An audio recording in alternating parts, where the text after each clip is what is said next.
नमस्कार, सुप्रभात सभी माताओं-बहनों और मेरे सुनने वालों को।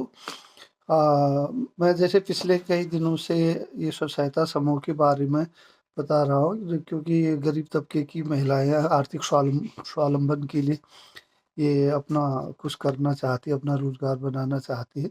तो उनको सही जानकारी समय पर न मिल पाने से वो लोग कुछ करने में असमर्थ रहते हैं। इसलिए वो उनके लिए मैंने एक चैनल बनाया है और इसमें से मैं डेली कुछ न कुछ उपयोगी बात बताता हूँ। उम्मीद है कि आप ज़रूर इसको सुनेंगे। महिलाओं का अक्सर कहना है, वो पूछती है मेरे को कि भई हम अगर समूह बनाएँ तो सबसे पहले हम कैसे बनाएँ, रजिस्टर कैसे बनाएँ या बैठक कैसे होती है, क्या करना चाहिए? तो आज मैं सभी माताओं-बहनों को जो भी एसएचजी बनाना चाहती हो स्व-सहायता समूह तो उनके लिए मैं थोड़ा ये बताता हूँ। सबसे पहले तो ये होता है कि सदस्यता वो 10 से 12 सदस्य होने चाहिए।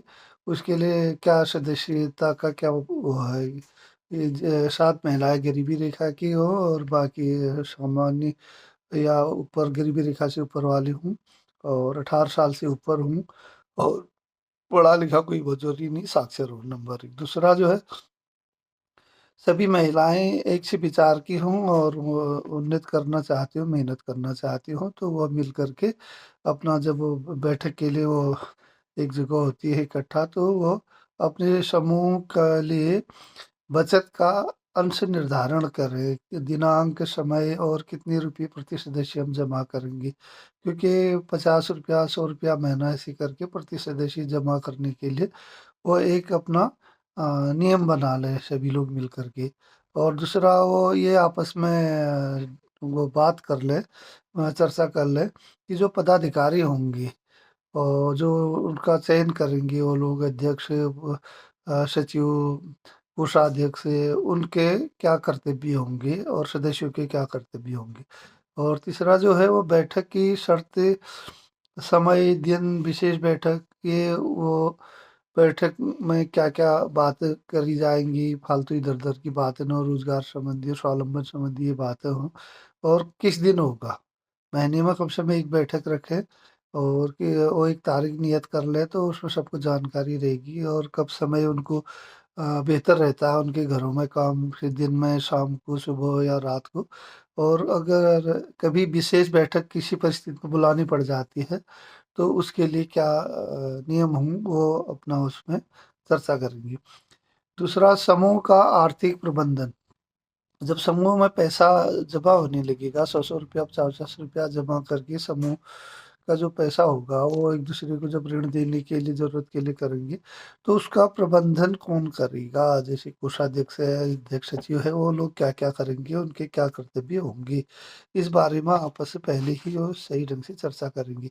और अधिकतम ऋण, जब पैसा जैसे आपका जमा हो गया और इसमें आप किसी भी सदस्य को ऋण दोगे कि भई ठीक है आप अपना व्यवसाय चलाओ, तो उससे कितना ब्याज लेंगे और कितना समय बाद वो उसको लौटाएगा, ये उसमें एक नियम बनाया जाए, ताकि उस नियम के मुताबिक उस चीज़ को आप कर सकते हैं।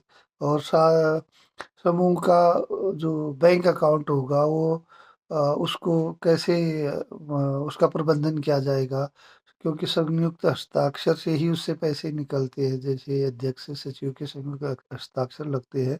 और बैठक में पास किया जाता है कि हम अपने समूह के खाते से इतना रुपया निकाल रहे हैं, तो वो बैठक में भी उसकी चर्चा की जाती है। इसलिए उसका प्रबंधन कैसे होगा ये आपस में चर्चा करनी है।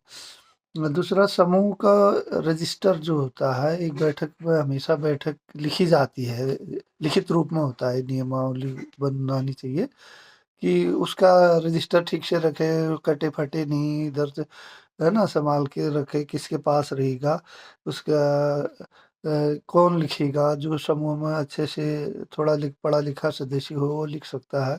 और उसको क्या आप लोग अगर चाहो तो 10-20 रुपया, ₹50 जैसे भी हो दे भी सकते हैं, अगर मानदेय के तौर पर अगर देना चाहे तो।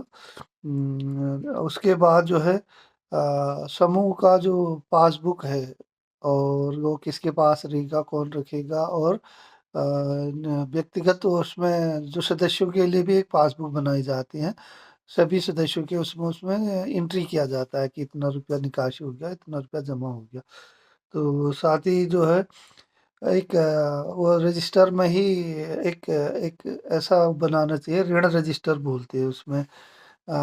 कितना किसको दे रहे हैं और कितना लेना है और कब वो लेना है, कितने दिनों के लिए दिया जा रहा है, उसको किस ब्याज में दिया जा रहा है या बिना ब्याज के दिया जा रहा है, वो उसका लिखित में हो तो वो अकाउंटिंग उसकी करी जाए।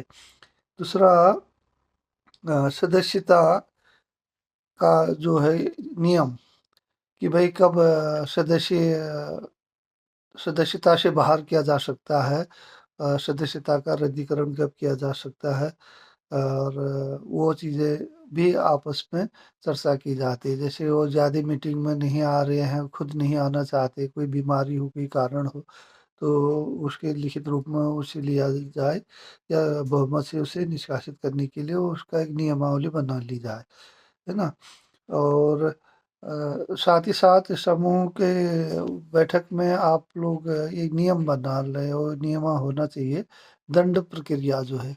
क्या इसमें हम कोई ऐसा दंड रखे हैं, मतलब आर्थिक दंड जैसे होता है, कोई ऋण आपने किसी सदस्य ने लिया, उसको नियमित समय से वो वापस नहीं लौटा रहा है, तो वह कितना अतिरिक्त उसे आप दंड के स्वरूप पैसा और उस पर लगाएँगे। ये चीज़ पहले ही उसमें नियम में चर्चा हो जाए, तो ताकि बाद में विवाद की स्थिति न बने। और समय पर ऋण की वापसी हो और ताकि दूसरा सदस्य भी उसको लेकर के अपना काम चला सके, है ना? तो ये सभी चीज़ों को हम जब चर्चा कर लेते हैं तो उसके बाद लिखित रूप में उसका बैठक में किया जाता है, और जो स्थानीय निकाय के सीईओ लोग होते हैं, सामुदायिक संगठक, उनको भी उनसे भी उसमें साइन करवा लें पहली बैठक में, ताकि वो आपका एक पक्का जो है मान्यता प्राप्त किस्म का हो जाता है। तो जैसे समूह को लिए आप के पंचसूत्र बोलते हैं कि अपने 5 नियमों का बातों का ध्यान रखना चाहिए। वो जैसे नियमित बचत, पहले हम सही हर महीना 50-50 या 100-100 रुपया आपने जैसे भी बनाया हो, वो नियमित सभी लोग दें। दूसरा, नियमित बैठक, बैठक आपका जो आपने बोल दिया कि हर महीने हम 10 तारीख को या 15 तारीख को या सुबह या शाम समय कर दिया, तो उस हिसाब से एक नियमित रखें, उसमें सब नियमित रहे। तीसरा होता है नियमित हिसाब-किताब, तो रजिस्टर है आपका लेखा रजिस्टर, उसमें सही ढंग से और नियम से नियमित तौर पर उसका लेखा-जोखा सही होना चाहिए। और जो है चौथा है नियमित भुगतान व अपनी वापसी। जैसे किसी ने ऋण लिया है तो वो सही समय पर वापस दे और उसका ध्यान रखे, इसलिए उसको नियमित वापसी या भुगतान भी कहा जा सकता है। और उसके साथ ही साथ क्या है, पाँचवाँ है नियमित समूह के साथ जो है हम नियमबद्ध रहें, समूह के मिल कर के अपने उसका एक अनुशासन बनाए रखें।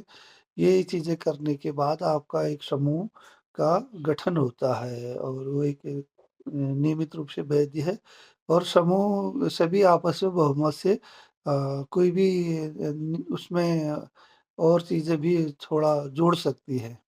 क्योंकि बहुमत से ही अभी जो है लोकतंत्र है हमारे देश में, ऐसे ही इसमें भी समूह का भी वो एक किस्म से लोकतंत्र ही है, वो बहुमत से समूह के उपयोग के लिए बातें कर सकते हैं और उसमें थोड़ा बहुत परिवर्तन वो कर सकती है। तो उम्मीद करता हूँ मेरी माताओं-बहनों को, गरीब महिलाओं को अपने आर्थिक स्वावलंबन के लिए जो चाहती है, ये बातें सुन रही होंगी और दूसरी बहनों को भी बताएँ। मेरा यूट्यूब चैनल है भगवान सिंह बोहरा करके, और इसको सुनें, लाइक करें, शेयर करें, और ताकि सबको इसका फ़ायदा मिल सके। और आप मेरे साथ जुड़े रहने के लिए आप सभी लोगों का धन्यवाद। आपका दिन आप स्वस्थ रहें, आपका दिन शुभ हो और स्वस्थ रहें, मस्त रहें। जय हिंद, जय भारत। अपना ध्यान रखें। नमस्कार।